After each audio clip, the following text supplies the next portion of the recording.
ఆదుకున్నాను. నిన్ను పూర్ణ మనసుతో ఆరాధించు, పూర్ణ బలముతో ప్రేమించెదను. పూర్ణ మనసుతో ఆరాధించు, పూర్ణ బలముతో ప్రేమించెదను. ఆరాధన ఆరాధన ఆరాధన ఆరాధన నిన్ను ప్రేమించెదా ప్రేమించెదా యేసురాజా, నిన్ను ప్రేమించెదా ప్రేమించెదా ప్రేమించెదా ప్రేమించెదా ప్రేమించెదా ప్రేమించెదా నా ప్రాణమున్నంత వరకు, మట్టిలో చేరు వరకు, నా ప్రాణమున్నంత వరకు, మహిమలో చేరు వరకు, నా ప్రాణమున్నంత వరకు, మహిమలో చేరు వరకు, నా ప్రాణమున్నంత వరకు, మహిమలో చేరు వరకు, మహిమలో చేరు వరకు, మహిమలో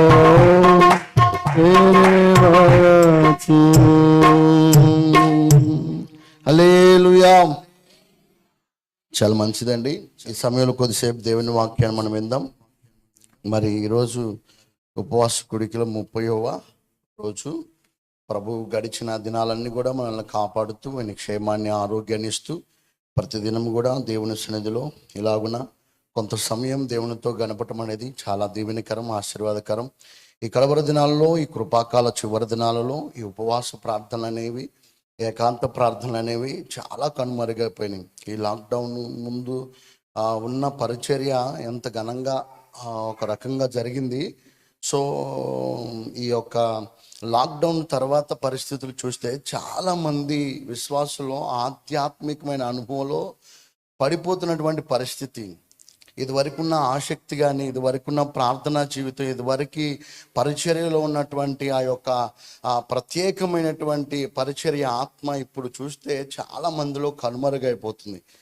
సో ఈ దినాల్లో ఇలాగున ఉపవాసకుడికి ఏర్పాటు చేసి మరి ఇలాగా చక్కగా సంఘాన్ని ఆధ్యాత్మికమైన కోణంలో నడిపించబడటం అనేది అది చాలా ఆశీర్వాదకరం. హల్లెలూయా.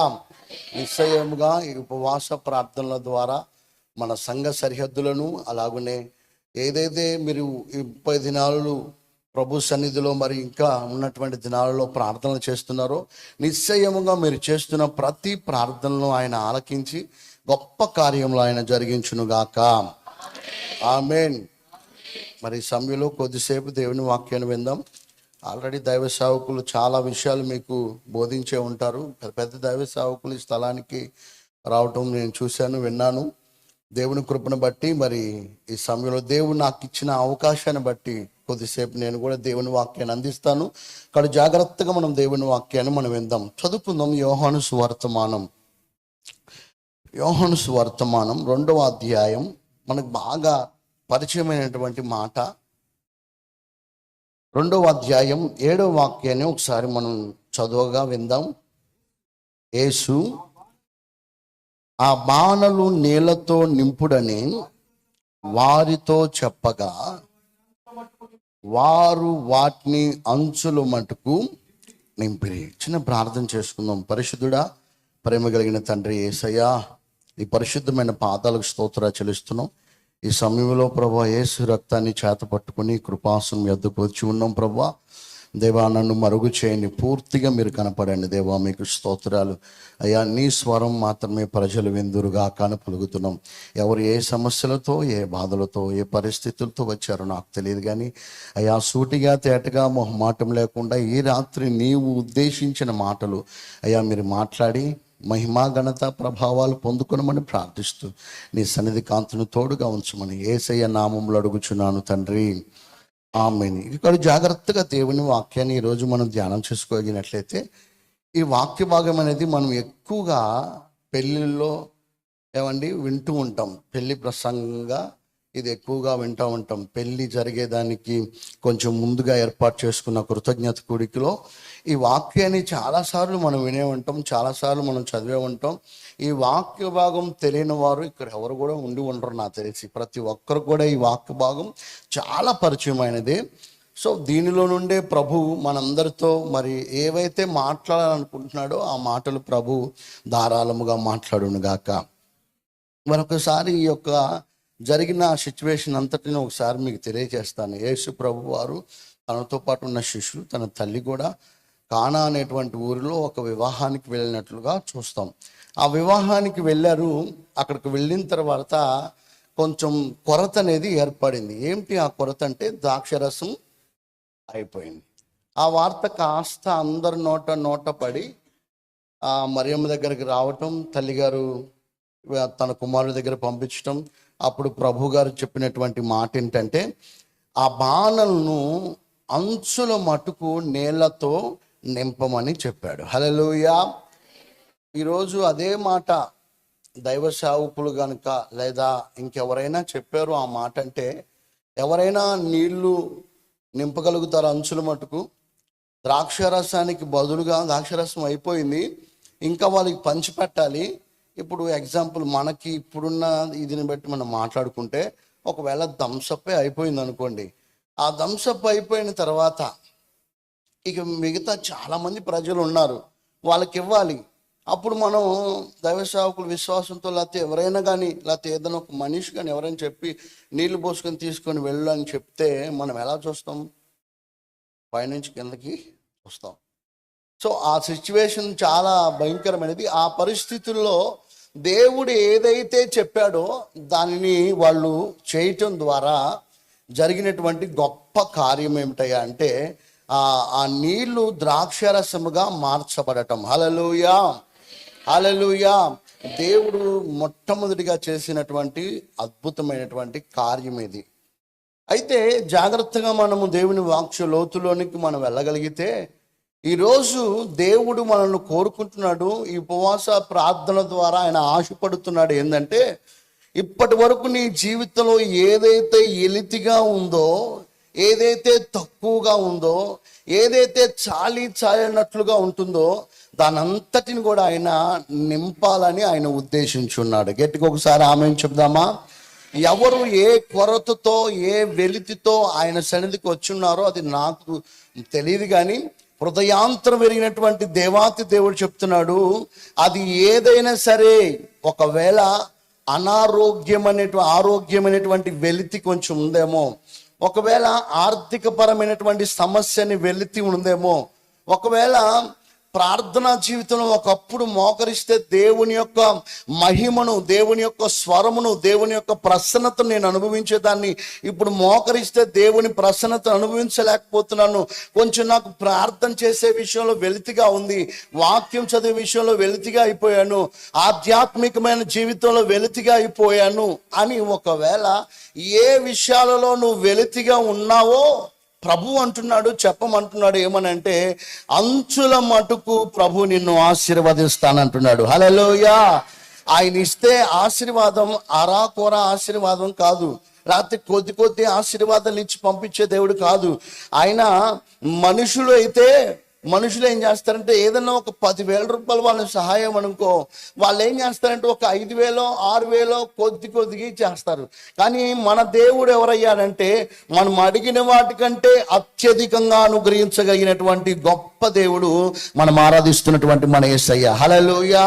ఈరోజు నీ చదువుకు తగ్గ ఉద్యోగం లేక ఇబ్బంది పడుతూ, చాలినటువంటి శాలరీతో సతమతమైపోతూ, కన్నీళ్ళే అన్నపానాలుగా భుజిస్తూ, కుటుంబ పరిస్థితులు చాలా వేదనకరంగా ఉన్న పరిస్థితులన్నిటినీ మోసుకుంటూ ఏమండి ప్రతిరోజు కూడా అవి తలుచుకున్నప్పుడు ఏంటి నా పరిస్థితి, ఏంటి నా జీవితం ఇలాగైపోయింది, ఇంత మంచి చదువుకున్నాను కదా, ఇంత మంచి జ్ఞానాన్ని నేను కలిగి ఉన్నాను కదా, తగినటువంటి పరిస్థితులు నా కుటుంబంలో ఎందుకని నేను చూడలేకపోతున్నాను, నా కొరకు రెక్కలు ముక్కలు చేసుకుని కష్టపడి నన్ను చదివించిన తల్లిదండ్రుల్ని సంతోషపరచలేకపోవడానికి గల కారణం ఏంటి నా పరిస్థితి ఇలా అయిపోతుందని ప్రతిరోజు నీలో నీవే నీ హృదయంతో పోరాడుతూ ఉన్నావేమో.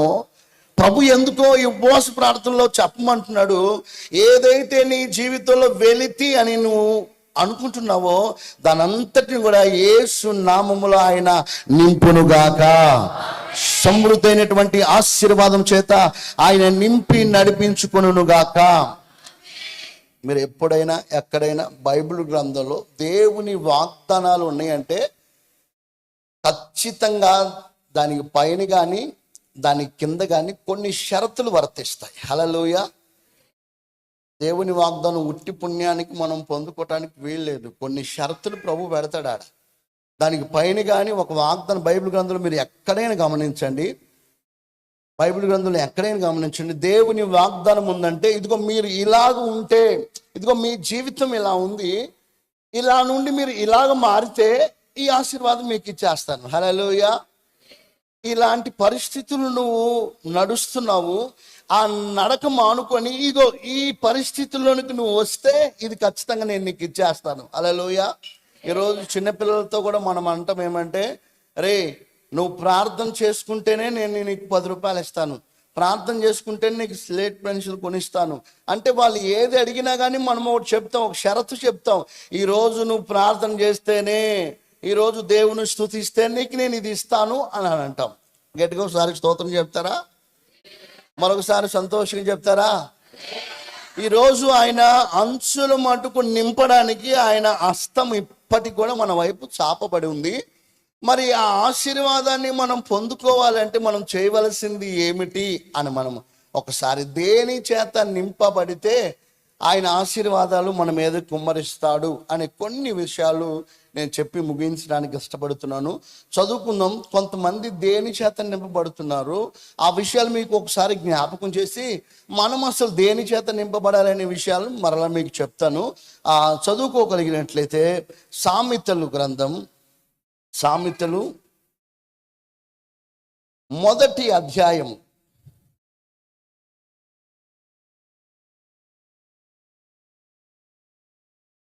13వ వాక్యాన్ని ఒకసారి చూద్దాం.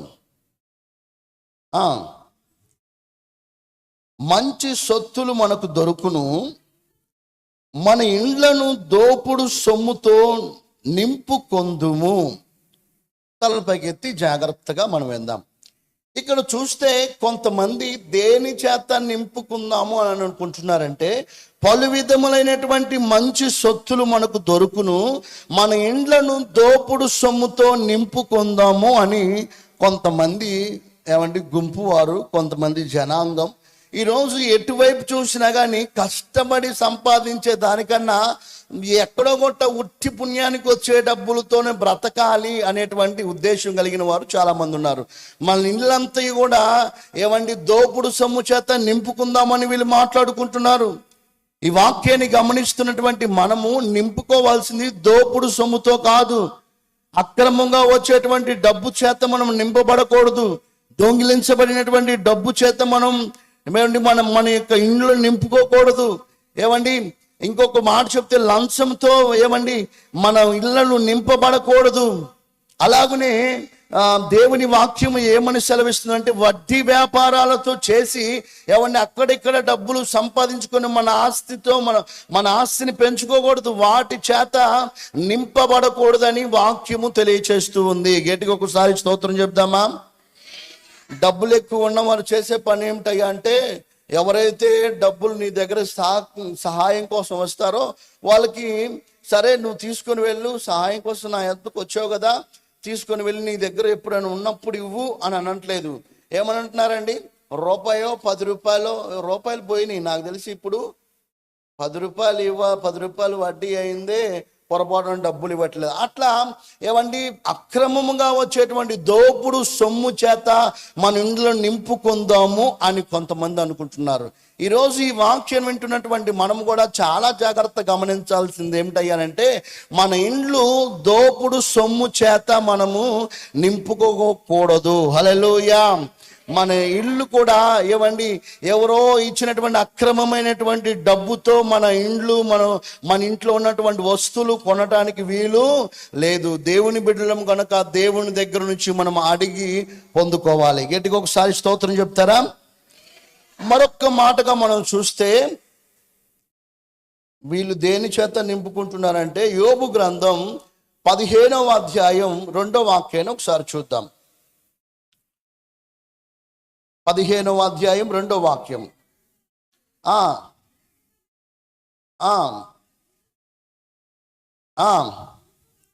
తూర్పు గాలితో తన కడుపు నింపుకొన దగునా. ఇక్కడ మరొకరు కనపడుతున్నారు. ఎవరయ్యా అంటే, వీళ్ళు దేని చేత నింపుకుంటున్నారని అంటే, ఏమండి తూర్పు గాలి చేత కడుపును నింపుకుందామని అనుకుంటున్నారు. ఫస్ట్ గుంపు ఏమనుకుంటున్నారంటే, దోపుడు సొమ్ము చేత ఇండ్లను నింపుకుందాం అనుకున్నారు.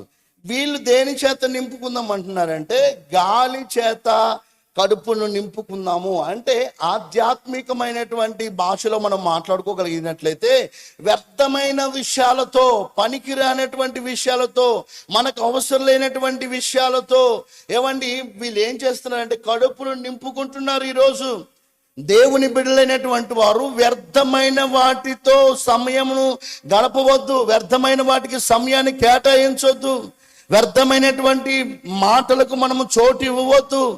ఎప్పుడు చూసినా మన దృష్టిలో మన హృదయంలో ఉండవలసిన భయం ఏమిటయ్యా అంటే, పరిస్థితులు చాలా భయంకరంగా ఉన్నాయి. 2020లో మనం చూసిన పరిస్థితులు చాలా భయంకరమైన పరిస్థితులు. దానికే మనము ఇంకా మన హృదయంలో ఆ యొక్క భయం అనేది ఇంకా పోలేదు. ఏమండి అంత భయంకరమైన పరిస్థితులు అండి. ఏమండి తల్లిని కోల్పోయినటువంటి పిల్లలు ఉన్నారు, పిల్లలను కోల్పోయిన తల్లిదండ్రులు ఉన్నారు, ఇంటికి పెద్ద కోల్పోయినటువంటి వారు ఉన్నారు. కనీసం దగ్గరికి వెళ్ళి కడసారి చూసుకోవడానికి, చివరిసారి చూసుకోవడానికి కూడా యోగ్యత లేనటువంటి పరిస్థితులు ఎంత భయంకరంగా మనం అనుభవించి ఉన్నామో. ఏమండి ఆ పరిస్థితులన్నిటిని మనం జ్ఞాపకం చేసుకున్నప్పుడు ఇక మనకి హృదయంలో ఉండవలసిన భయం ఏమిటంటే, ఇక వ్యర్థమైన వాటికి మనము సమయం ఇవ్వద్దు. ప్రభు రాకడ అత్యంత సమీపంగా ఉంది. ఆయన త్వరలో రాబోతున్నాడు. ఇప్పటి వరకు నువ్వు కూర్చొని ముసలమ్మ ముచ్చట్లు ఆడావు కదా అరుగుల మీద, ఇక అవి మానేసేయాలి. హల్లెలూయా. ఇప్పటి వరకు వ్యర్థమైనటువంటి సీరియళ్ళు సినిమాల దగ్గర సమయాన్ని గడిపావు కదా, ఇక తీసి పక్కన పడేసి నీలో రావాల్సిన భయం, పొందుకోవాల్సినటువంటి ప్రత్యేకమైన అభిషేకం, ఎనైంటింగ్ ఏమిటయ్యానంటే, నువ్వు ఎప్పుడు చూసినా ప్రభు రాకడ కొరకు నిన్ను నీవు సిద్ధపరుచుకుంటూ ఉండాలా. హల్లెలూయా. కూరగాయలు కోసినా, అంట్లు తోముతున్నా, బట్టలు ఉతికినా, ఇంకా నువ్వు ఏ పని చేస్తున్నా నీ నోట స్తుతి అనేటువంటిది పోకూడదు. హల్లెలూయా. ఎప్పుడైతే నీ నోట స్తుతి ఉంటుందో, స్తుతి నీ స్థితిని మారుస్తుంది. చాలా మంది కూడా ఈ రోజున దేవుని స్తుతించలేక వ్యర్థమైన వాటిని ఆలోచించి ఎవరెవరికి తగులు పెట్టాలి, ఎవరెవరు కుటుంబాలు కోల్చాలి, ఎవరు నెమ్మదిగా ఎవరు చల్లగా ఉంటున్నారో వారిని ఎలాగోలా నాశనం చేయాలనేటువంటి ఆలోచనలు, తలంపులు కలిగిన వారు ఈ లోకంలో చాలా మందిగా మనకి కనబడుతున్నారు. కనుక వ్యర్థమైన వాటి చేత మన కడుపు నింపబడకూడదు, మన తలంపులు నింపబడకూడదు. దేవుని సన్నిధికి ఎందుకు వస్తున్నావో, దేవుని సన్నిధిలో ఎందుకు మోకరిస్తున్నావో, దేవుని సన్నిధిలో ఎందుకు పాడుతున్నావో, ఎందుకు దేవుని వాక్యాన్ని వింటున్నావో, అది మనం దేని కొరకు చేస్తున్నాము అని అంటే, పరలోకంలో స్థానం మనం దక్కించుకోవటం కోసమే. హల్లెలూయా. అదే గురితో, అదే తలంపుతో, అదే ఆలోచనలతో మనం రావాలి. కానీ ఆమె ఎట్లా ఉంది, ఏం పరిస్థితి ఎలా ఉంది, వీడేం చేస్తున్నాడు, వీడి ఆలోచనలు ఏంటి, వాళ్ళ ఆలోచనలు, వీళ్ళ హృదయంలో ఉన్న మాటలను మనం అన్ని గ్యాదర్ చేసుకొని వాళ్ళతో వీళ్ళతో చెప్పి మన ఏమన్నా కుటుంబాలను పాడు చేసేటువంటి తలంపులు మనలో ఉండకుండా ఉండును గాక. గట్టిగా ఒకసారి ఆమేనని చెప్దామా? మరొక విషయాన్ని నేను జ్ఞాపకం చేస్తాను. లూకాసు వర్తమానం 15వ అధ్యాయంలో మరొక మాట అక్కడ రాయబడి ఉంటుంది. తప్పిపోయిన కుమారుడు గురించి అక్కడ ఒక మాట రాయబడి ఉంటుంది. 15వ అధ్యాయం 16వ వాక్యాన్ని ఒకసారి మనం చదవగా విందాం. వాడు పందులు తిను పొట్టుతో తన కడుపును నింపుకొన ఆశపడాడు కానీ ఎవరును వానికి ఏమీ కూడా ఇయ్యలేదు. తల పైకెత్తి జాగ్రత్తగా వినండి. తండ్రి దగ్గర నుండి ఆస్తిని తీసుకొని వెళ్ళి వ్యాపారం ప్రారంభించాడు. ఏ వ్యాపారం అది? ఏం వ్యాపారం అది? నోటి దాకా వస్తుంది, దూ దూ దూ అని అంటున్నారు కానీ బయటికి రానివ్వట్లేదు. ప్రభు మీ నోరును తెరచును గాక. గట్టిగా ఒకసారి స్తోత్రం చెప్దామా? ఎంతగా నీవు నోరుని తెరచి మాట్లాడతావో దేవుడు నీ నోటిని అభిషేకం చేత ప్రభు నింపుతాడు. హల్లెలూయా, హల్లెలూయా. నీ నోరును బాగుగా తెరుము. ఏమండి, దానిని దేవుడు ఏం చేస్తానంటున్నాడు? నింపుతాడు. నువ్వు బాహాటంగా దేవుని సన్నిధిలో చక్కగా స్వరమెత్తి మాట్లాడగలిగితే ప్రతి మాట నీ హృదయం అలా అయ్యవండి ఉండిపోతుంది. కనుక మనం గమనించవలసినటువంటి మాట జాగ్రత్తగా చూస్తే, ఇక్కడ చిన్న కుమారుడు ఏమండి డబ్బు తీసుకొని వెళ్ళి ఆస్తిని తీసుకుని దుర్వ్యాపారం ప్రారంభించి నష్టాలు పాలైపోయి చివరికి కట్టుకున్న వస్త్రాలతో బయటకు వచ్చేసి ఏమండి అనేకమైన తిప్పులా పడుతూ ఏమండి ఆకలి తలమట్టించిపోతూ చివరికి ఆహారం లేక పందులు పొట్టు తిందామని అక్కడికి వెళ్తే కూడా అక్కడ కూడా తిననివ్వకుండా, వరే బాబు నీవు వచ్చి ఇక్కడ నువ్వు కాస్తే పందుల దగ్గర నువ్వు ఉన్నావు, ఆ పొట్టును తింటే పందులకి ఎక్కడ ఉంటాయి అని చెప్పని ఆయన్ని పంపించి వేసినటువంటి కనీసం ఆ పందులు తినేటువంటి పొట్టు తినడానికి కూడా అర్హత లేనటువంటి పరిస్థితికి ఏర్పడింది. ఈరోజు ఆయన ఏమనుకుంటున్నాడు? ఆ పొట్టుతో అయినా నా కడుపు నింపుకుందాం, నా ఆకలి తీర్చుకుందాం అనుకుంటున్నాడు. అంటే పొట్టు అనగా అది వ్యర్థమైనది, అది దేనికి కూడా పనికిరాని దానిది. ఈరోజు మనం పనికిరాని దాని కోసం పరుగెడవద్దు, కానీ పనికొచ్చేటువంటిది ఏమండి దేవుని యొక్క సన్నిధిలో మనం దాని కొరకే మనం వెతకాలి. గట్టిగా ఒకసారి స్తోత్రం చెప్దామా? ఒక గుంపు దేని చేత నింపుకుందాం అనుకుంటుందంట? దోపుడు సొమ్ము చేత. రెండోది ఏమండి గాలి చేత నింపుకుందాము అనుకున్నాడంట. మూడోవాడు పొట్టు చేత నింపుకుందాం అని అనుకుంటున్నాడు. ఈరోజు మనం అసలు దేని చేత నింపబడాలి? హల్లెలూయా. ఒకడు చూడబోతేనేమో దోపుడు సొమ్ము చేత నింపుకుంటున్నాడు, మరొకడు చూడబోతేనే పందులు తినే పొట్టు చేత నింపబడుతున్నాడు, మరొకడు చూడబోతేనే వ్యర్థమైన మాటలతో తన కడుపు నింపుకుంటున్నాడు. అసలు మనం దేని చేత నింపబడాలి అనేటువంటి ముచ్చటగా 3 వాక్యాలు చెప్పి నేను ముగించాలని ఆశపడుతున్నాను. చదువుకుందాం. హెజ్కేలు గ్రంథం 3వ అధ్యాయం 3వ వాక్యాన్ని ఒకసారి చూద్దాం. నరపుత్రుడా, నేను ఇచ్చుచున్న ఈ గ్రంథమును ఆహారముగా తీసుకొని దానితో నీ కడుపును నింపుకొనమని నాతో సెలవీయగా నేను దానిని భక్షించి తిని అది నా నోటికి తేనె వలె మధురముగా ఉండెను. ఒకసారి గట్టిగా హల్లెలూయా అని చెప్పండి. హల్లెలూయా. ఈరోజు మనం దేని చేత నింపబడాలి అని అంటే స్పష్టంగా ప్రభు లేఖనాలు తెలియచేస్తున్నాయి. ఏమనంటే హెజ్కేలుతో ప్రభు చెప్తున్నటువంటి మాటలు మనకి స్పష్టంగా ఇక్కడ తెలియచేయబడుతున్నాయి.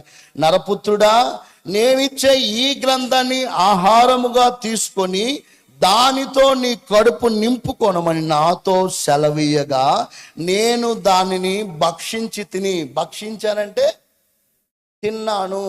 తినగల ఆయన నోటికి ఎలా ఉందంట? ఎలా ఉందంటే తేనె వలె మధురముగా ఉంది. గట్టిగా ఒకసారి స్తోత్రం చెప్తారా? ఈరోజు ఏదైనా ఒక కఠినమైన మాట కనుక దైవ సేవకు నోటి నుండి ప్రారంభమైంది అనుకో, వెంటనే మన హృదయాలు ఏమైపోతాయి? మన ఫేస్ ఫీలింగ్ ఏమైపోతుంది? నా గురించి ఎవరికో పాస్టర్ గారు చెప్పారు ఖచ్చితంగా, అందుకని ఈరోజు నా గురించే చెప్పాడు. మరి నీ గురించి కాక ఏసీతో చెప్తాడా, లేకపోతే కుర్చీలతో చెప్పాలా, చెట్లతో చెప్పుకోమంటారా? ప్రభు నిలబెట్టేది ప్రభు. ఎందుకని అంటే వచ్చినప్పుడు మనం ఏమని కోరుకుంటాం? అయ్యా, ఈ రాత్రికాల సమయంలో నాతో మీరు మాట్లాడండి ప్రభు, సూటిగా తేటగా మొహమాటం లేకుండా మాట్లాడండి ప్రభు అని కోరుకుంటాం. కోరుకున్నప్పుడు ఆయన నీతోనే మాట్లాడతాడు. ఎందుకంటే నీ జీవితాన్ని ఈసారైనా సరి చేసుకుంటావని. గట్టిగా ఒకసారి స్తోత్రం చెప్తారా?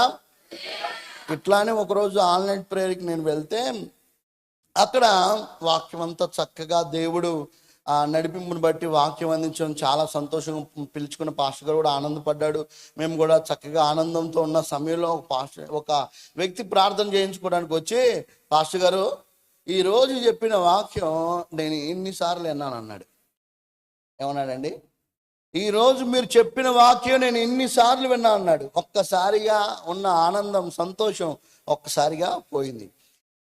ఇక నేను అక్కడ నిలబడ్డాను, కానీ నా మనసంతా అసలు దేవుడు ఒకసారి ఒక వ్యక్తితో మాట్లాడిన మాట మరలా మాట్లాడటం ఏంటి, అసలు దేవుడు ఎందుకని చెప్పమన్నాడు అంటే, ఈ వాక్యాన్ని పలుసార్లు దైవ సేవకులు ఇక్కడ చెప్పారా, మరి అదే వాక్యాన్ని ప్రభు ఇక్కడ ఎందుకని మాట్లాడమని చెప్పాడు అని అక్కడ నిలిచి అందరికి ప్రార్థన చేస్తున్నా. కానీ ఆయన అడిగిన ప్రశ్న నా హృదయాన్ని కవిలించేస్తుంది. బండి మీద జర్నీ చేస్తూ కూడా అదే ఆలోచించాను. ఇంటికి వచ్చిన తర్వాత మోకరించి ఏడుస్తూ, ప్రభువా నువ్వు చెప్పమన్న మాట నేను అక్కడ చెప్పాను, మరి ఆయన వచ్చి ఇన్నిసార్లు విన్న వాక్యాన్ని ఆయనకి మరలా ఎందుకు చెప్పావు ప్రభు అని నేను ఏడ్చి ప్రార్థన చేస్తే, ప్రభు నాకు తెలియజేసినటువంటి మాట ఏమంటే, ఒక దైవ సేవకుని ద్వారా ప్రభు చెప్పినటువంటి మాట ఏమిటంటే, ఇంకా దేవుడు మాట్లాడుతున్నాడు, అదే మాట మాట్లాడుతున్నాడంటే ఆయన జీవితం ఇంకా కూడా ఆ విషయాల్లో మార్చుకోలేదు కాబట్టి అందుకని ఆయనతో ప్రభు మరలా మరలా మరలా మాట్లాడుతూనే ఉన్నాడు. హల్లెలూయా.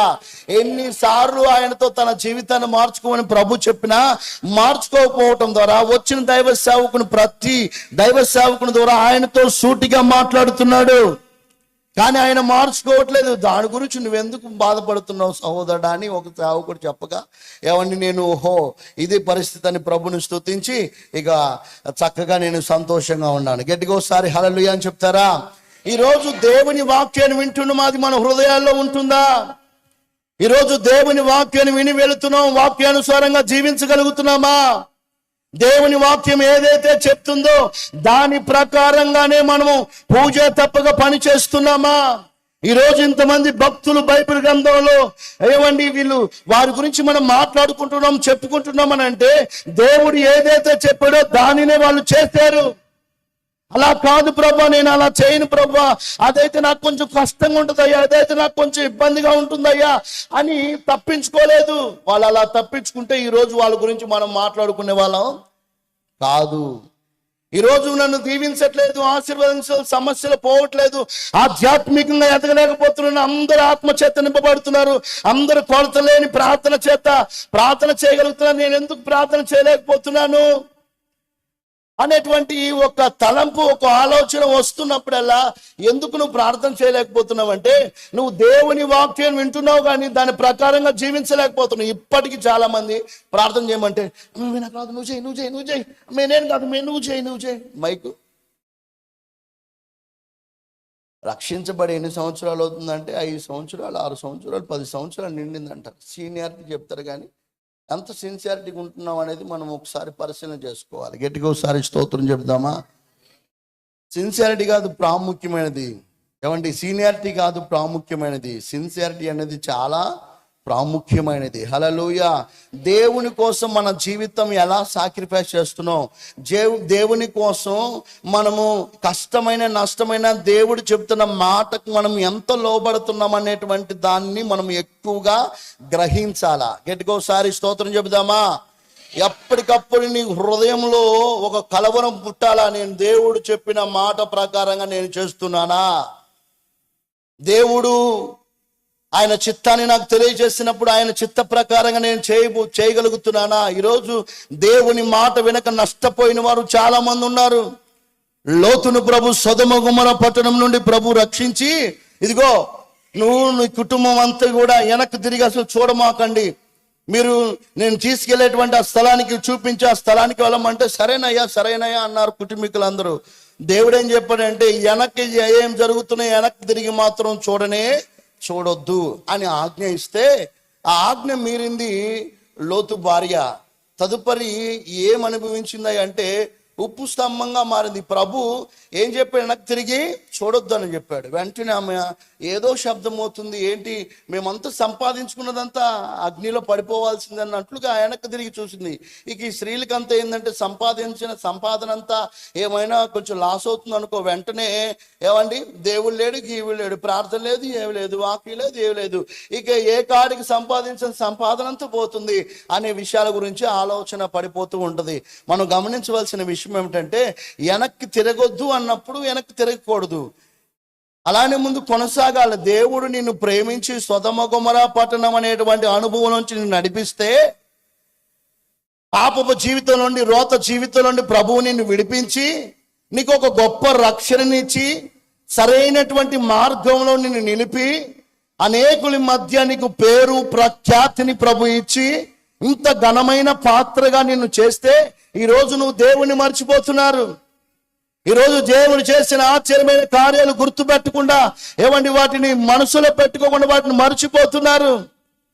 ఆధ్యాత్మికమైన కోణంలో దిగజారిపోతున్నారు.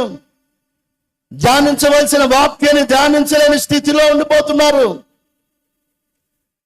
లోతుతో చెప్పాడు, ఆ దూరం ఉన్న ప్రాంతానికి వెళ్ళాలంటే, అలా కాదు ప్రభు అని స్పష్టంగా అక్కడ అంటాడు. అలా కాదు ప్రభా, అంత దూరం నేను వెళ్ళలేను కదా, ఇది ఎక్కడున్న ప్రాంతానికి నేను వెళ్తానని అన్నాడు.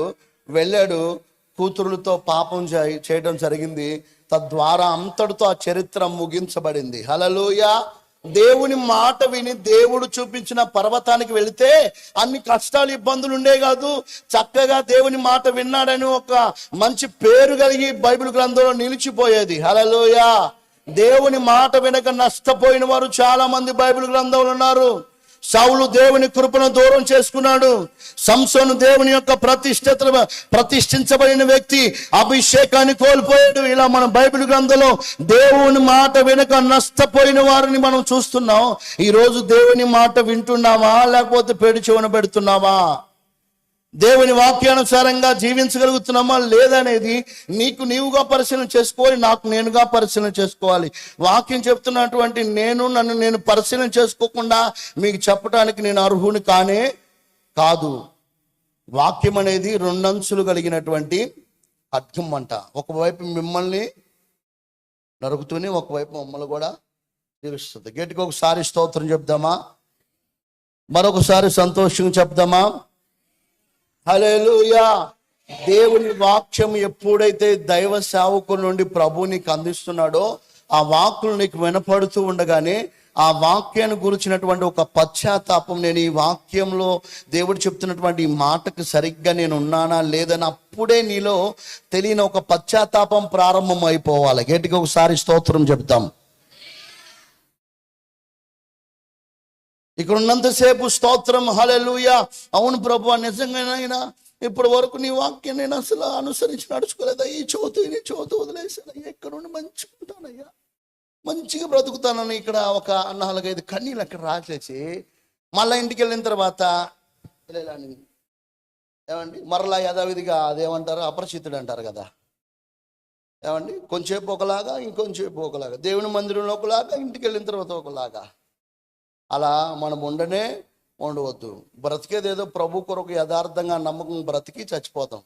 ఏమండి ఒకవేళ ఇక్కడ మనకు మంచి పేరు ప్రఖ్యాతి, ఇక్కడ ఆస్తిపాస్తులు లేకపోయినా కానీ పరలోకంలో కనుక నువ్వు వెళ్తే నీకు ఒక మంచి సన్మానము, మంచి బహుమానం ప్రభు నీ కొరకు ఆడ సిద్ధపరుస్తాడు. గట్టిగా ఒకసారి చప్పలు కొట్టి ప్రభు నామాన్ని మహిమపరుతాం.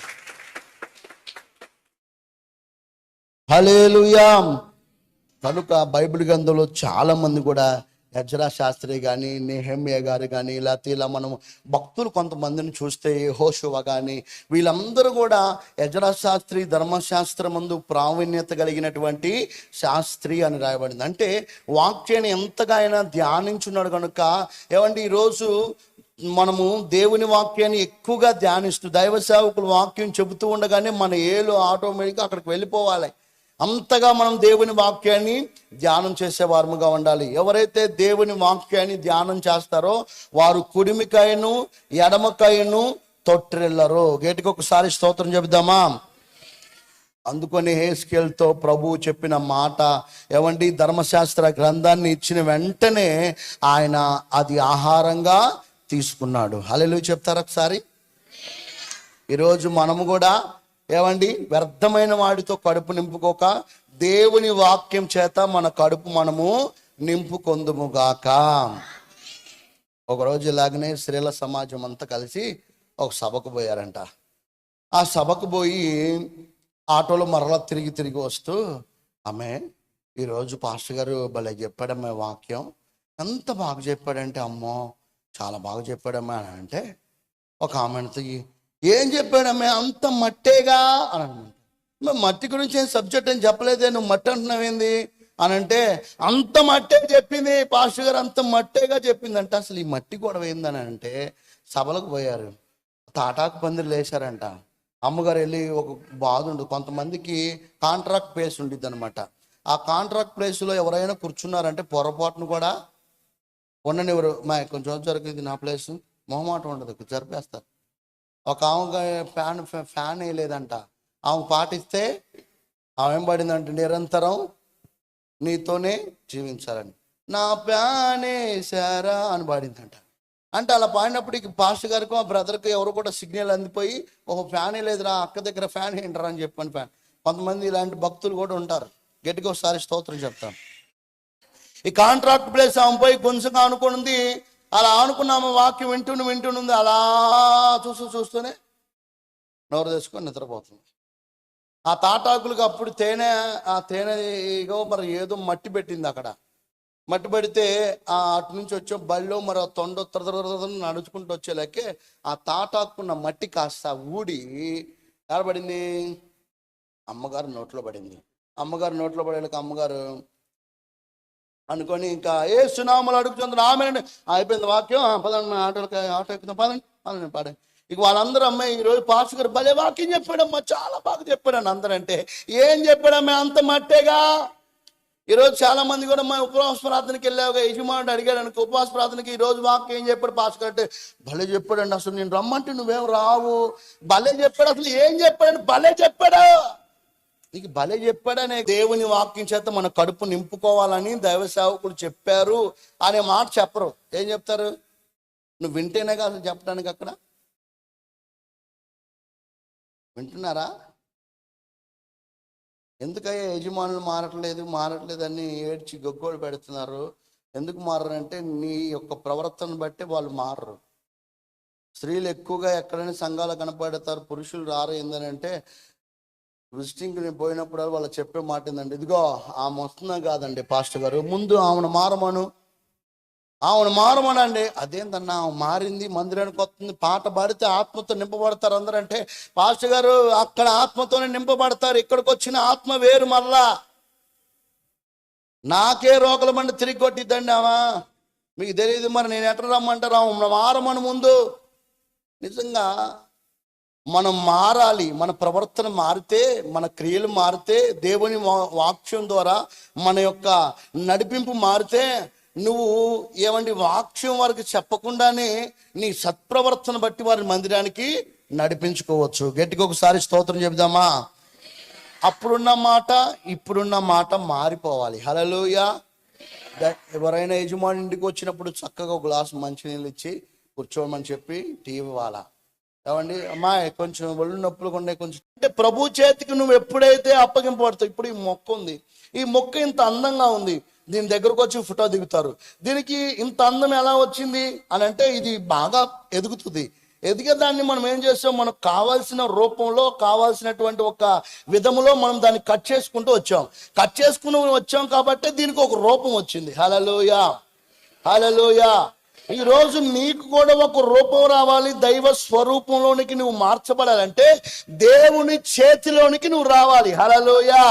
దేవుని చేతిలోనికి, దేవుని యొక్క నడిపింపులోనికి నువ్వు వచ్చేసేయాలి. హల్లెలూయా.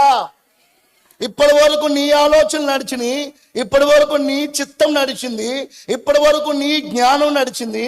ఇక ముందు ఈ ఉపవాస ప్రార్థన ద్వారా పూర్తిగా దేవుని ఆలోచనలోకి వచ్చేసుదువుగాక. దేవుని తలంపులు మాత్రమే నువ్వు పాటించుదువుగాక. నీ ఆలోచన పిల్లల విషయంలో జరగకూడదు, నీ ఆలోచన పిల్లల ఉద్యోగాల విషయంలో జరగకూడదు, నీ ఆలోచనలు నువ్వు చదువుకున్న నీకున్న జ్ఞానాన్ని బట్టి నీకు ఉద్యోగాన్ని నీవు సెలెక్ట్ చేసుకోకూడదు.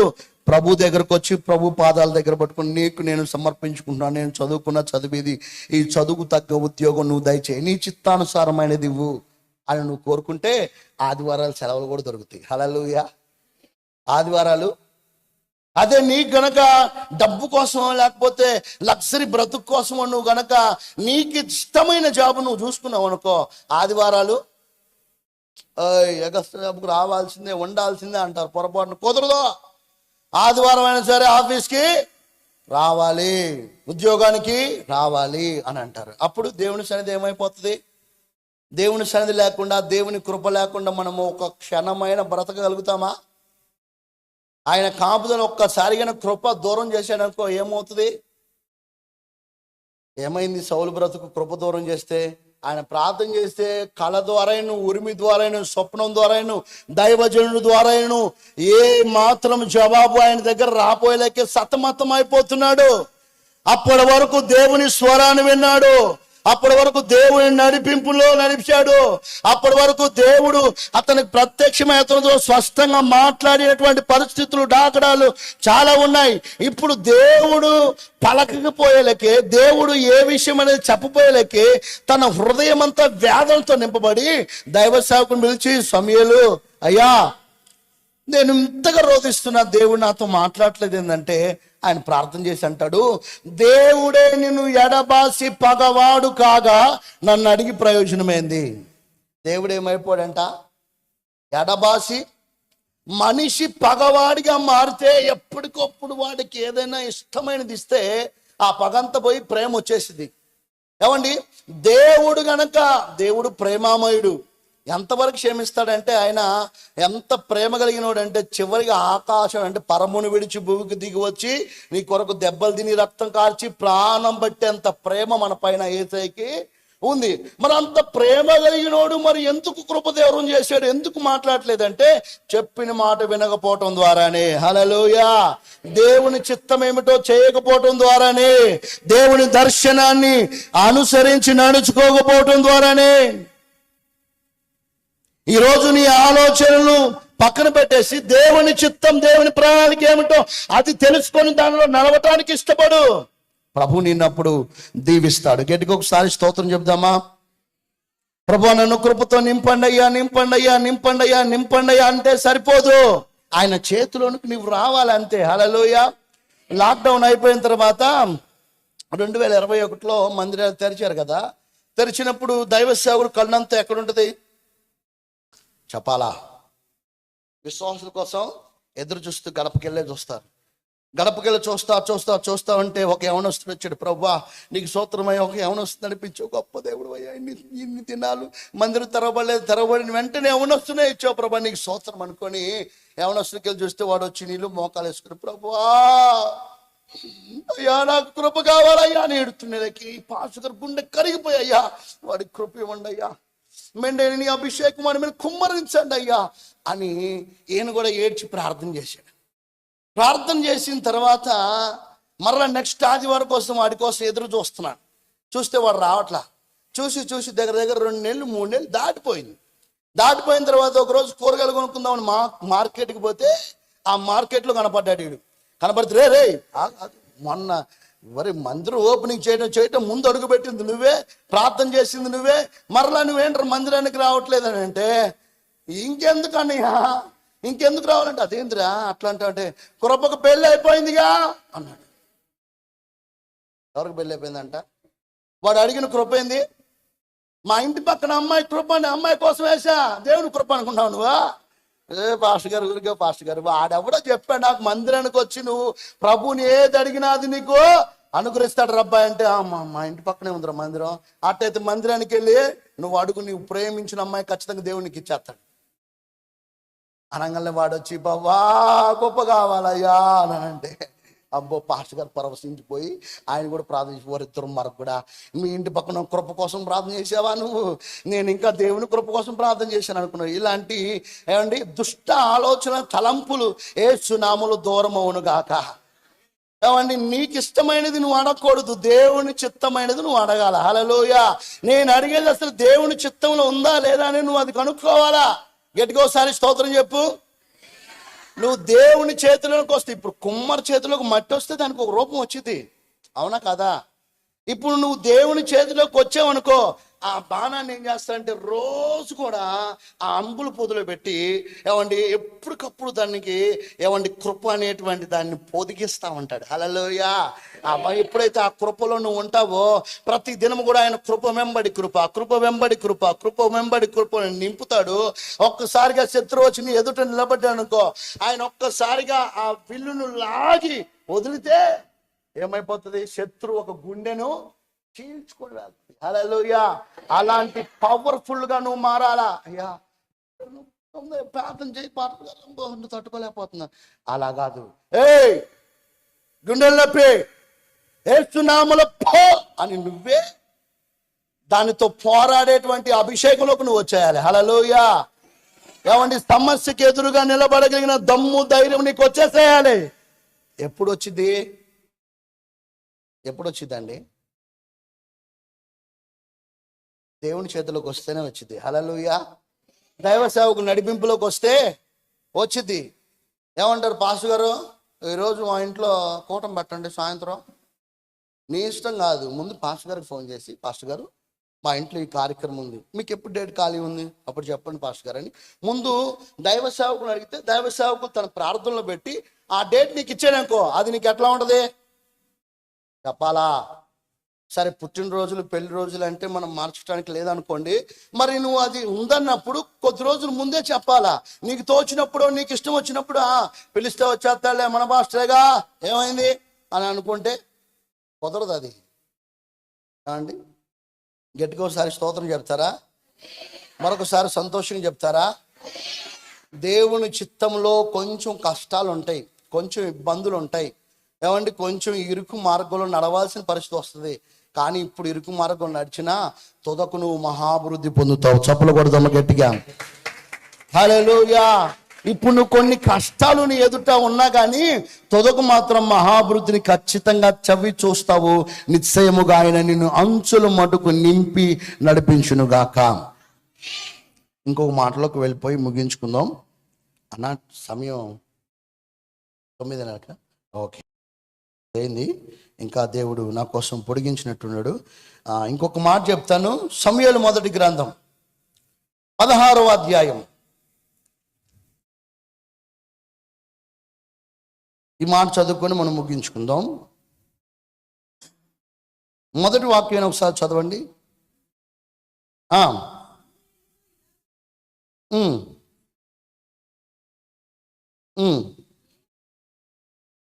నేను విసర్జించినటువంటి సౌలును గురించి నువ్వు ఎంతకాలం దుఃఖపడతావు? లెగు, నీ కొమ్మును తైలంతో నింపుము,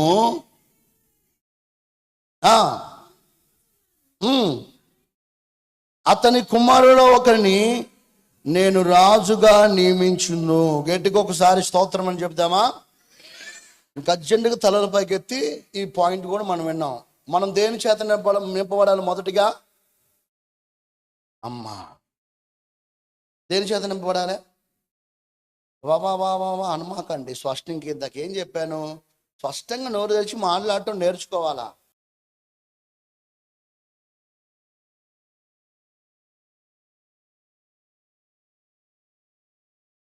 చేత మనము నింపబడాలి. రెండోదిగా దేవుని, మీరు చెప్పేది నిజమే, భయపడుతున్నారు, ఏం చెప్తే ఏమంటాడో అన్నట్లు. ఇంత లావు ఉన్నాడు, ఖచ్చితంగా ఏదో ఒకటి అంటాడు అనుకుంటున్నారు. ఈ లావు మామూలుదే, ఇది దీన్ని చూసి భయపడమాకండి. గట్టికోసారి స్తోత్రం చెప్పండి.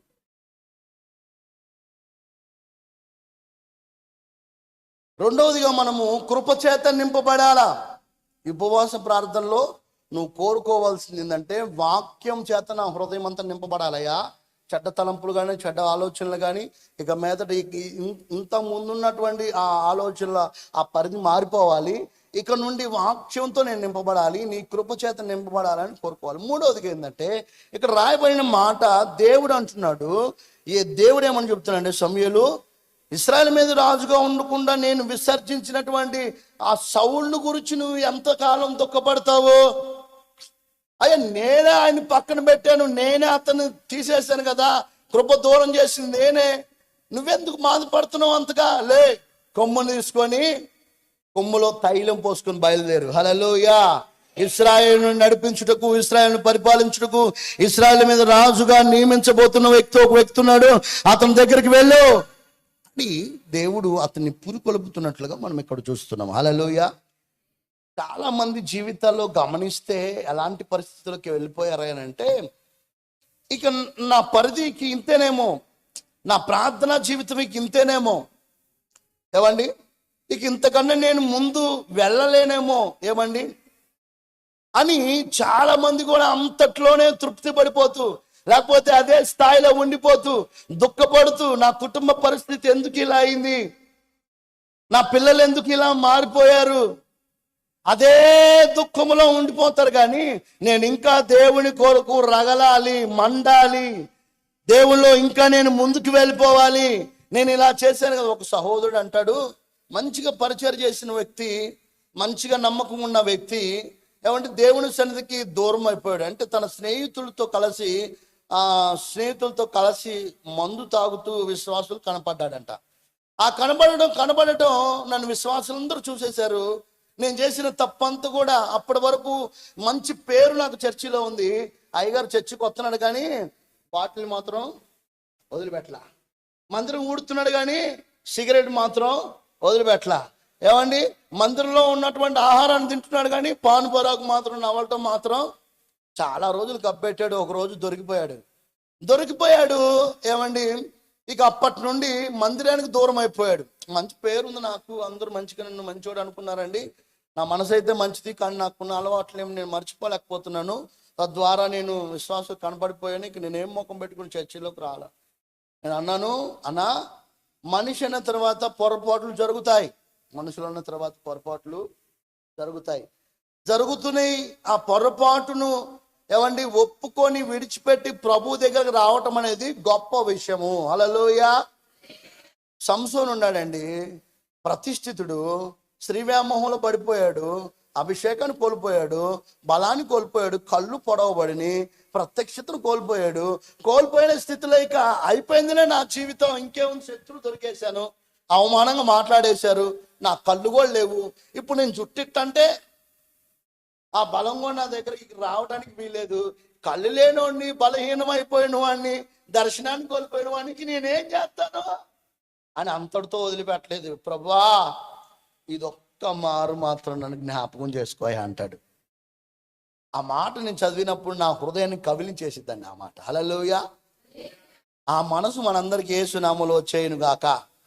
చేసిన తప్పులు జరిగినటువంటి పొరపాటులోనే నిలిచి ఉండకుండా, ఆ పొరపాటు దేని ద్వారా జరిగిందో ఆ పొరపాటులో నుండి, దానిలో నుండి ఏమండి బయటికి రాగలిగినోడు గొప్పవాడు. హల్లెలూయా. బాబు, ఏడ్చించాలే కానీ నేనే అతను విసర్జిస్తే అతని కోసం నువ్వు ఏడ్చేదేంది? లేగో, కొమ్ము తీసుకొని దాని నిండా తైలము నింపుకో.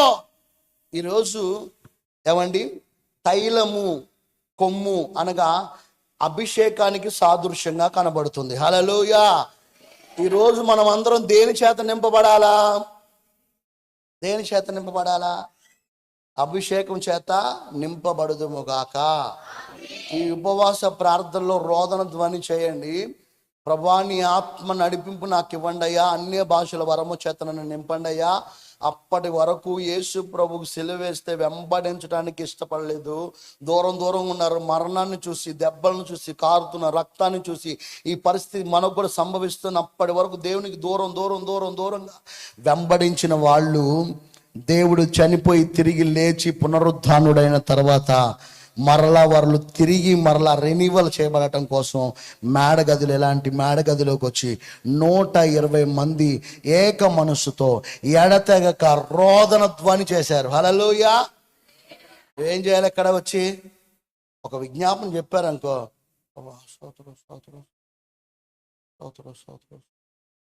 అనగాలి మళ్ళా, ప్రభా స్తోత్రం అయ్యా, హల్లెలూయా నాయనా, ఈ నిద్ర అస్సలు బాటు కదయ్యా, పాస్టర్ గారు ఏమో చల్లగా పెట్టాడు, ఇక ఎట్ట నిద్ర అవుతుందయ్యా, ప్రార్థన. పూర్తిగా యేసు నామములో నిద్రాత్మ ప్రతి ఒక్కరికి దూరం అవును గాక. భారభరితమైన ఆత్మ యేసు నామములో కుమ్మరింపబడును గాక. మందిరంలో అడుగు పెట్టేటప్పుడు మన యొక్క ఒళ్ళు మన జాగ్రత్తలో ఉండును గాక. మన కళ్ళు కూడా మన జాగ్రత్తలో ఉండును గాక. ఒక భయం ఆటోమేటిక్గా జీవం కలిగిన దేవుని మందిరంలోనికి నేను వస్తున్నాను, ఎలాగంటే అలా కాలు ఆరజాపటము, లేకపోతే ఇది ఒక స్టైల్. ఈ ఫోటోలకి వాళ్ళు స్టిల్ ఇమ్మనలా. కొంతమంది ఇలా పెడతారు, కొంతమంది ఇలా పెడతారు. వాక్యమైనప్పుడు ప్రార్థన చేసేటప్పుడు తలకిక్కుంటారు కొంతమంది. ఇవన్నీ చెడ్డ అలవాట్లండి. ప్రార్థన అన్నప్పుడు నీలో వచ్చేవలసిన భారం ఏంటంటే నిలువు మోకాల మీదకి వచ్చేసేసి నీ కనుల వెంబడి కన్నీరు కావాలి. ఏమండి, నీకు దేవుడిచ్చిన స్వరం తెరచి బిగ్గరగా రోదన ధ్వని చేస్తే, ఏమండి, పౌలు శీలలు ఎంతమంది ఉన్నారు చెప్పాలా? 100 మందా? 2 ఉన్నారు. వారు ప్రార్థన చేస్తే జరిగిన కార్యం ఏంది? అక్కడ పునాదులు ఏమని భూకంపం వచ్చేసింది. అక్కడ బంధకాలన్నీ ఊడిపోయిన యేసు నామంలో. ఏమంటే అక్కడ ఉన్న అటువంటి పరిస్థితులన్నీ కూడా మారిపోయినాయి. మన ప్రార్థన ఎలా ఉండాలంటే మన సమస్యను కవిలించే విధముగా ఉండాలి. హల్లెలూయా. మనం ఏ విజ్ఞాపన కోసం అయితే రోదన ధ్వని చేస్తున్నామో, దేవుని ఆత్మ చేత నింపబడి అన్య భాషలు మాట్లాడుతూ అగ్ని అభిషేకము చేత మనం ఏం చేయాలంటే అన్య భాషలతో రోదన ధ్వని చేస్తూ దేవుని యొక్క సన్నిధిలో దేవుని పాదాలు పట్టుకొని పోరాడే వారముగా మనం ఉండాలి. హల్లెలూయా. దేవుణ్ణి ఎదిరించి పోరాడి గెలిచిన వ్యక్తి యాకోబు. హల్లెలూయా. దేవునితోనే పోరాడి ఎవరు గెలిచా? అసలు మామూలుగా దేవునితో పోరాడితే ఎవరు గెలవాలా? దేవుడే గెలవాలి. కానీ ఇక్కడ ఎవరు గెలిచారు? యాకోబు గెలిచాడు. దేవుడు ఏం చేశాడు? సరేలేరా, ఇంతకు పోరాట చేస్తున్నావు, సరే ఇది ఒకసారి గెలుపో. హల్లెలూయా. ఈరోజు మనం కూడా అదే అభిషేకంలోకి యేసు నామములో వచ్చేయును గాక. దేవుడు మనల్ని చేసిన ప్రార్థనలు మనం పొందుకునేంత వరకు కూడా ఆయన పాదాలు ఏమాత్రం విడవనే. ఈ రోజు చేసావు, ఎన్ని రోజులు చేస్తున్నావు? 30 రోజుల నుంచి. ఇంకా ఎన్ని దినాలు ఉన్నాయి అన్న? 10 రోజులు ఉన్నాయి. 10 రోజులు 30 దినాల నుంచి ప్రార్థన చేస్తున్నాలే. ఇంకా ఈ 10 రోజులు ఏముందిలే, ఇంక ఎన్ని చేసినా ఏముంది, 30 దినాల్లో పొందుకోలేదు, ఈ 10 రోజుల్లో పొందుకుంటావా అని అనుకుంటారు చాలామంది. ఏమండి, మీకు తెలియని విషయం అదే. ప్రార్థన చేయగా లాస్ట్ 3 దినాల్లో నువ్వు ఊహించనటువంటి, అబ్బో ఎంత భయంకరమైన కార్యాలంటే, ఎన్నడూ ఎక్కడ ఏ ప్రజల నడుమున జరగనటువంటి అద్భుతమైన కార్యాలు మీరు చవి చూడబోతున్నారు. నమ్మిన వారు మాత్రమే ఆమెను చెప్పండి. గుంపులో హల్లెలూయా చెప్పొద్దు. వాళ్ళు చెప్తున్నారులే, వాళ్ళు ఆమెను అంటున్నారు కూడా సోదరా అని ఒప్పుకోవాలా. నువ్వు హృదయపూర్వకంగా నీ మనస్సుతో ఎప్పుడైతే దేవుడు ఇలాంటి కార్యాలు ఎడలా చేస్తున్నాడు అనే మాట చెప్పినప్పుడు నీ హృదయం ఆటోమేటిక్గా చేతులు 2 పైకి వెళ్ళిపోవాలి. గట్టిగా ఒకసారి స్తోత్రం చెప్తావా? దేవుని యొక్క కార్యాలను మనం అలాగ నమ్మగలిగితే దేవుడు నిశ్చయముగా మన జీవితంలో ఒక నవనూతనమైన కార్యాలు చేసి ఆశీర్వాదాల చేత ప్రభు నింపుతాడు. హల్లెలూయా. ఈరోజు 3వదిగా అభిషేకం చేత మనం నింపబడాలి. అభిషేకం చేత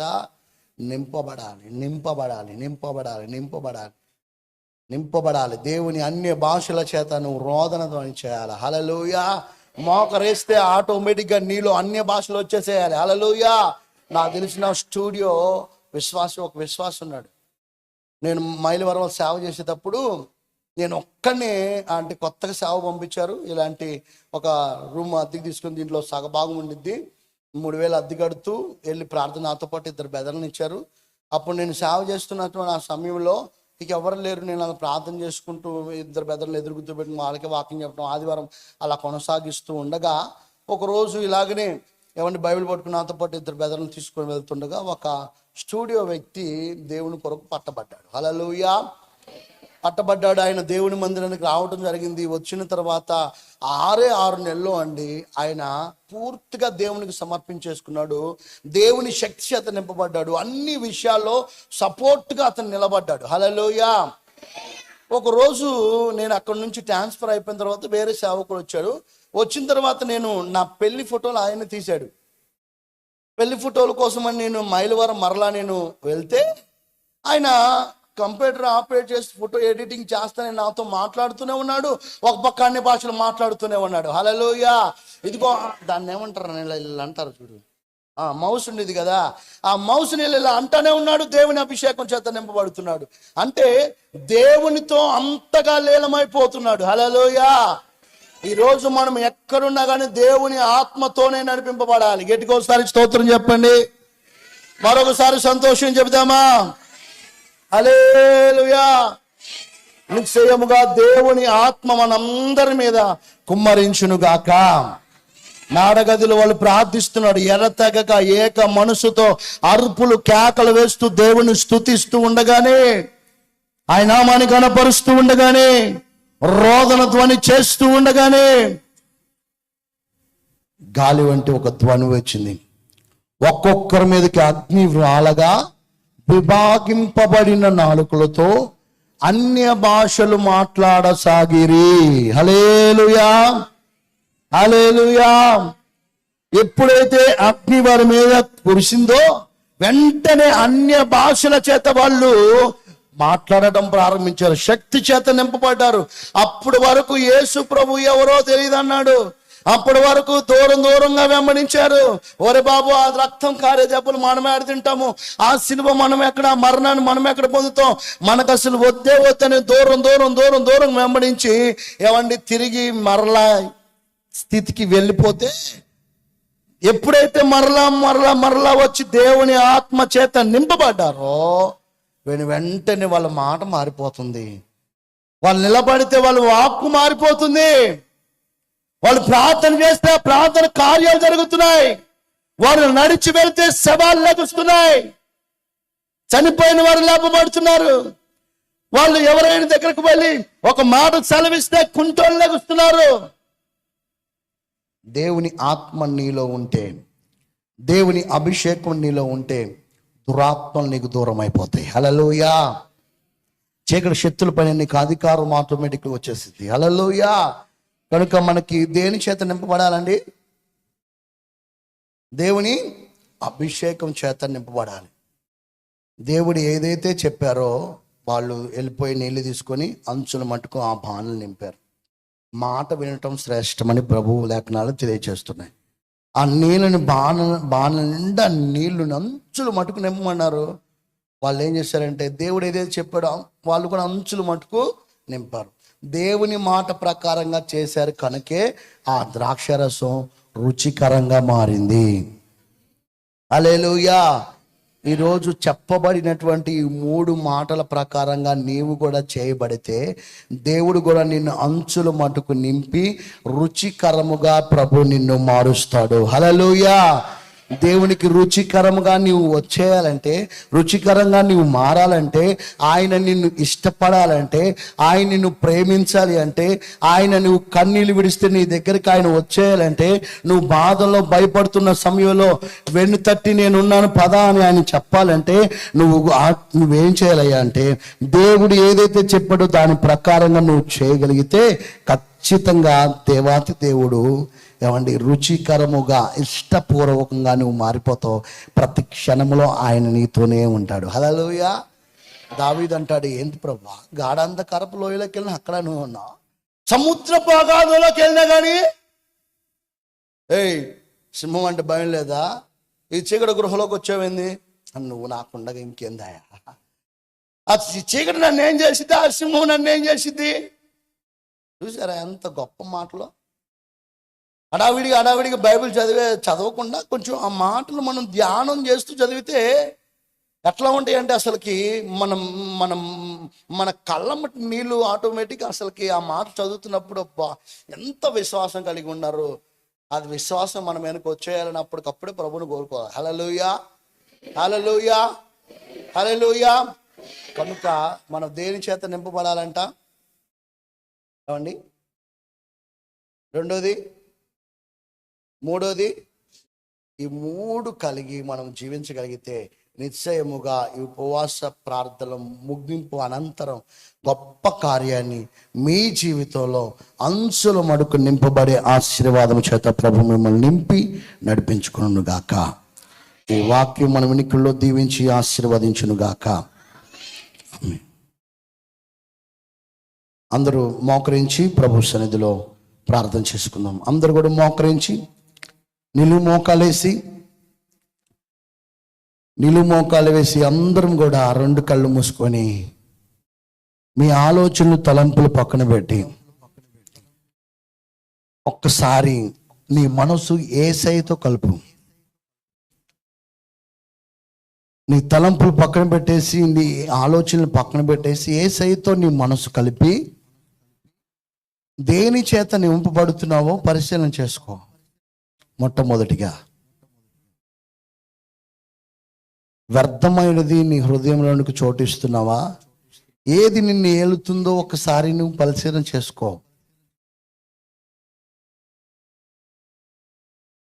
స్వరం వినపడట్లా.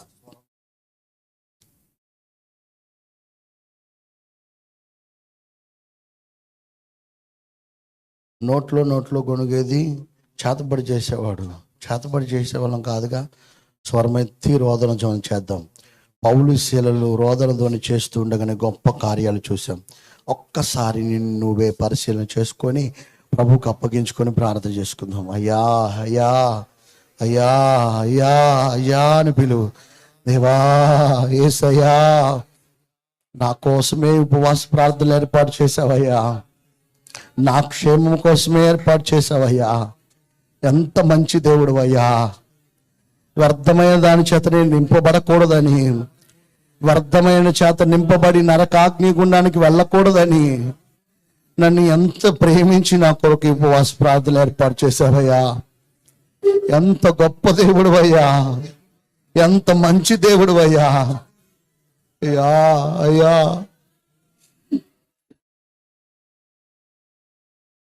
వ్యర్థమైనది నా తలంపులోకి రాకూడదయ్యా.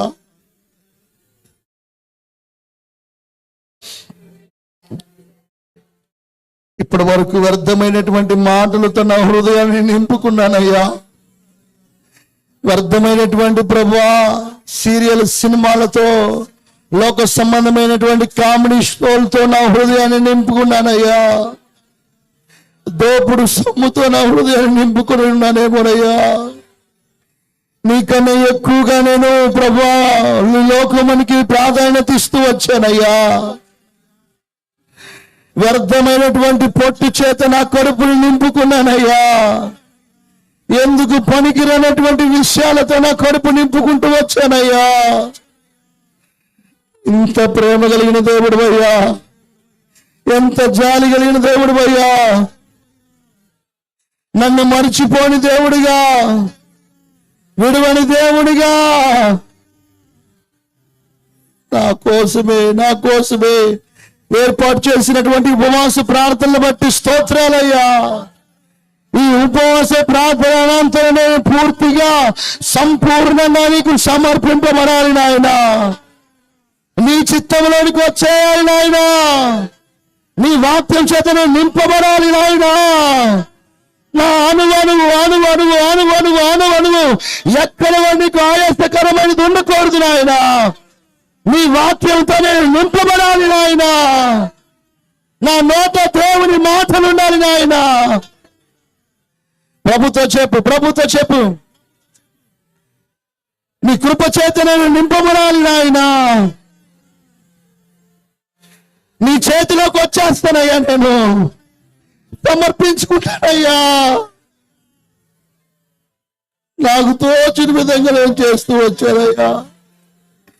నా చిత్తమే జరగాలి, నా జ్ఞానమే నెరవేర్చబడాలని ప్రభువా ఇప్పటి వరకు నేను అనుకుంటూ వచ్చానయ్యా. ఇక నేను ఆలోచన నేను ఎప్పుడు చేయనయ్యా.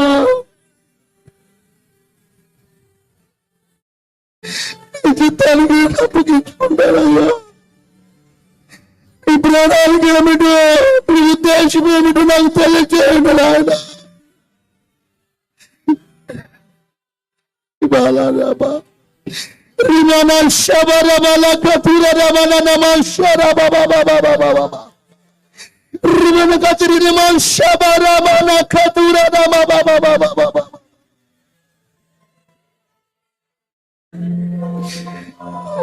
నన్ను విడిచిపెట్టొద్దయ్యా.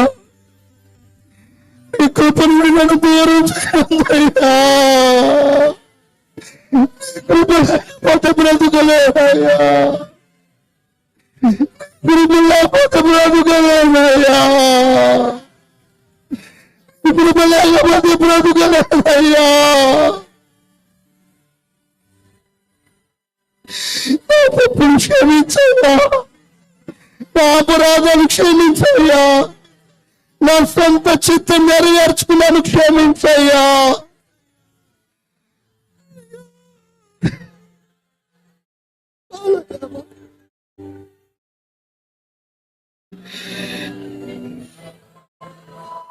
దిగిరానివ్వండయ్యా, నీ కృపను దిగిరానివ్వండయ్యా. అయ్యో, నీ కృప దూరం అవుతే సౌలు ప్రభా, ఈ అనబాసి పగవాడైతే మేమేం చేయలేమయ్యా.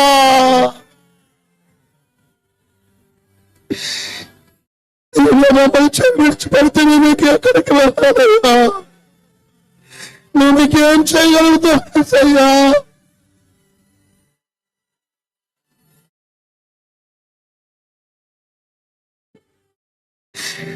కృప కావాలయ్యా,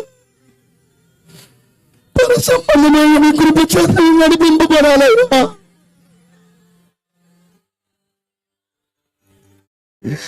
నా పిల్లల విషయంలో నీ కృప కావాలయ్యా, నా యజమాని విషయంలో నీ కృప కావాలయ్యా, నా ఆధ్యాత్మికమైన జీవిత విషయంలో నీ కృప కావాలయ్యా. యేసయ్యా, పిలవండి పిలవండి, యేసయ్యను పిలవండి, నన్ను దాటిపోయేసయ్యా. చేయి రోజులు చేయి, తల్లారిపోవద్దు, పిలు ఆయన దాటిపోకముని పిలువు.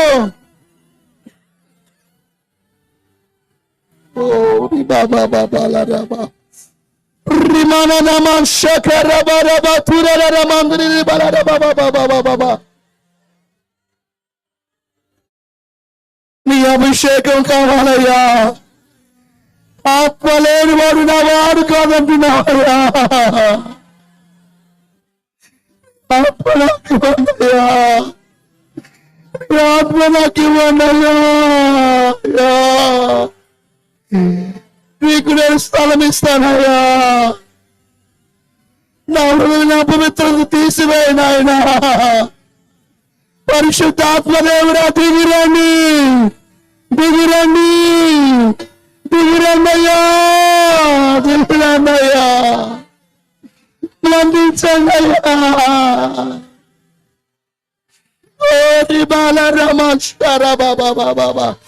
తప్పని కొడుతూ ప్రభుని స్తుతిద్దాము.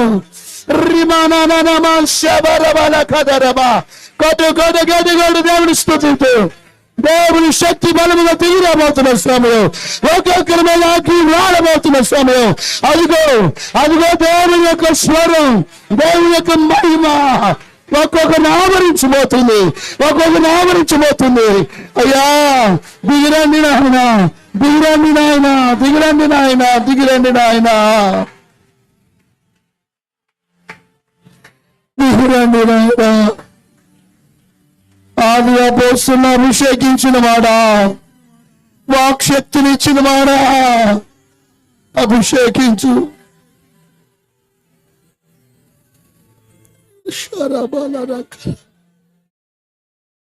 సరిపోదు సరిపోదు సరిపోదు సరిపోదు సరిపోదు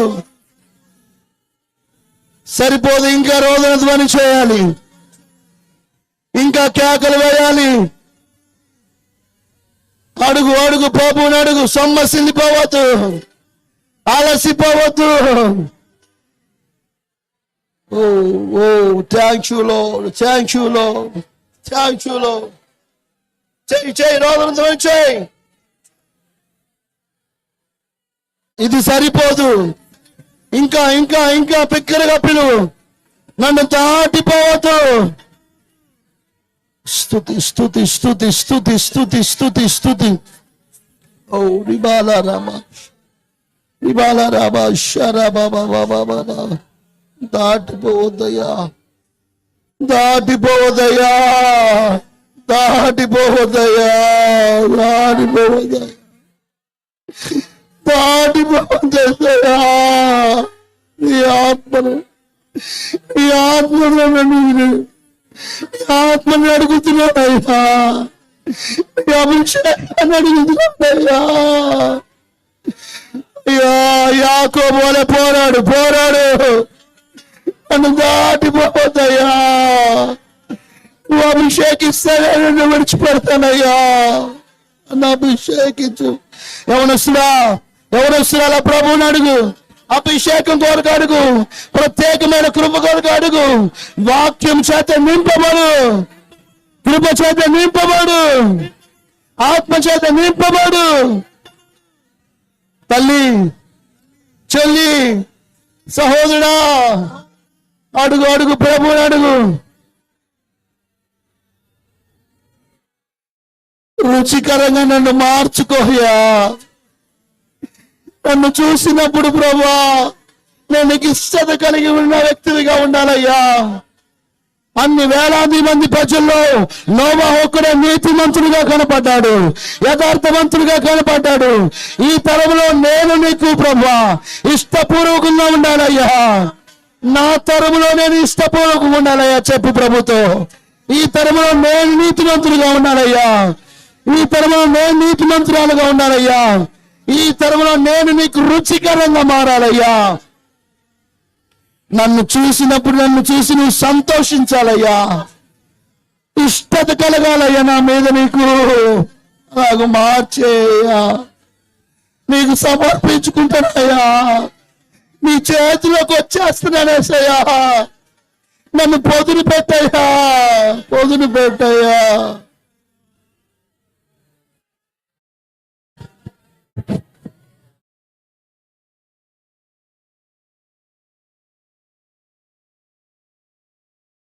స్తోత్రం ప్రభు. దేవానికి స్తోత్రం తండ్రి. హల్లెలూయా. అంచులు మట్టుకు నింపండి ప్రభువా. అంచులు మట్టుకు పొంగి పొర్లాలి ప్రభువా. కృపతో పొంగాలి, కృపతో నిండిపోవాలి. ఓ కృపతో పొంగి పొర్లుతున్నటువంటి జీవితం కావాలి. హల్లెలూయా. అభిషేకము. అహరోను తల మొదలుకొని అంగి అంచుల వరకు పోయబడింది. అహరోను తల మొదలుకొని అంచుల వరకు పోయబడిన అభిషేకం.